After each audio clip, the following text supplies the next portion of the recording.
Saudara Gubernur Lembaga Ketahanan Nasional Tubagus Aceh Hasan Sadzili mendukung langkah pemerintah untuk menarik pasukan TNI yang tergabung dalam UNIFIL.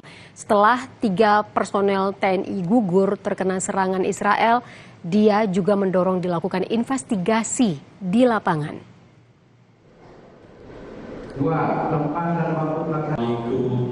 Keterangan itu dikatakan oleh Tubagus Aceh Hasan Sadzili usai menghadiri pembukaan Muskerda DPD Partai Golkar Jawa Barat di Bandung, Jawa Barat. Menurutnya, investigasi wajib dilakukan untuk mengusut tuntas dan mengetahui siapa yang melakukan serangan. Dia menyebut pasukan perdamaian harus dijaga keamanannya agar korban tidak terus bertambah.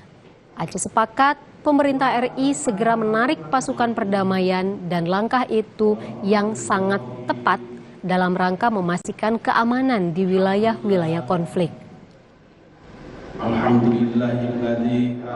Investigasi tentang siapa yang melakukan serangan sehingga menimbulkan meninggalnya 3 orang prajurit ini harus diusut secara tuntas. Karena bagaimanapun pasukan perdamaian itu harus dijaga keamanannya juga. Dan saya kira memang langkah pemerintah untuk menuntut agar akan mewacanakan menarik pasukan perdamaian, saya kira itu langkah yang sangat tepat.